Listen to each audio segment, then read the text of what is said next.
एक समय की बात है, वृंदावन नामक एक सुंदर गांव था, जहां एक अद्भुत नदी बहती थी, जिसे यमुनाजी कहा जाता था। यमुनाजी के पानी में हर कोई स्नान करता था, और यह नदी सभी के लिए जीवन का एक महत्वपूर्ण हिस्सा थी। लेकिन नदी के नीचे एक बहुत ही भयंकर और ताकतवर सांप, कालिया नाग, रहता था। कालिया नाग ने यमुनाजी के पानी को अपनी जहरीली सांपों से जहर दे दिया था। अब वह नदी बेहद खतरनाक हो गई थी। गांव वाले और जानवर इस नदी के पास जाने से डरने लगे थे, क्योंकि यमुनाजी का पानी अब सुरक्षित नहीं रहा था। वृंदावन में एक प्यारे से लड़के कृष्ण रहते थे। कृष्ण अपने दोस्तों के साथ गायों को चराने, पेड़ों पर चढ़ने और यमुनाजी में खेलने के बहुत शौकीन थे। एक दिन कृष्ण ने देखा कि नदी के पास सब लोग दुखी और परेशान हैं।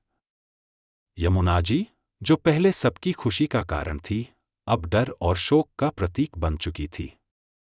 कृष्ण ने ठान लिया कि वह इस नदी और वृंदावन के लोगों को बचाएंगे। कृष्ण अपने दोस्तों से कहकर यमुनाजी की ओर चल पड़े और कहा, हे कालिया, तुमने इस नदी का पानी जहरीला बना दिया है और यहाँ के सभी लोगों को डराने का काम किया है। लेकिन अब मैं तुम्हें एक सिखाने वाला पाठ दूंगा। तुम या तो नदी छोड़कर चले जाओ, या मैं तुम्हें सबक सिखाऊंगा। कालिया नाग हंसते हुए बोला, तुम एक छोटे से लड़के हो, मेरे मुकाबले तुम्हारी क्या ताकत है? और फिर उसने कृष्ण पर हमला करने की कोशिश की। लेकिन कृष्ण का दिल बहुत बड़ा था और उनका साहस भी। वह सीधे कालिया नाग के ऊपर कूद पड़े और उसके बहुत सारे सिरों पर नृत्य करना शुरू कर दिया।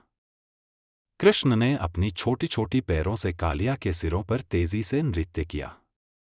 कालिया नाग बुरी तरह से जूझ रहा था, लेकिन कृष्ण का नृत्य और ताकत उसे हर बार और ज्यादा कमजोर कर रही थी। आसमान में बिजली कड़कने लगी और बादल घेरने लगे। कालिया नाग के सभी सिर बार बार कृष्ण को उखाड़ने की कोशिश करते, लेकिन कृष्ण नृत्य करते हुए हर बार बचते गए।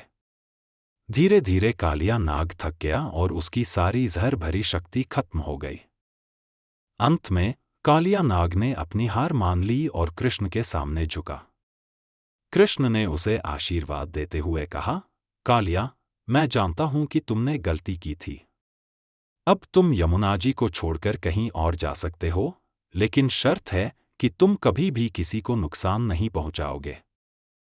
कालिया नाग ने कृष्ण से वादा किया कि वह यमुनाजी को छोड़कर चला जाएगा और कभी भी किसी को परेशान नहीं करेगा।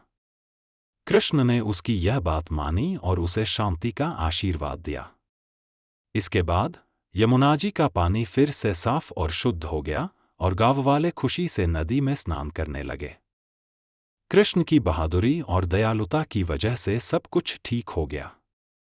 तो बच्चों, इस कहानी से हमें यह सीखने को मिलता है कि चाहे हम कितने भी छोटे क्यों न हों, अगर हमारे पास साहस, दयालुता और अच्छाई है, तो हम बड़ी से बड़ी समस्याओं को भी जीत सकते हैं, जैसे कृष्ण ने किया।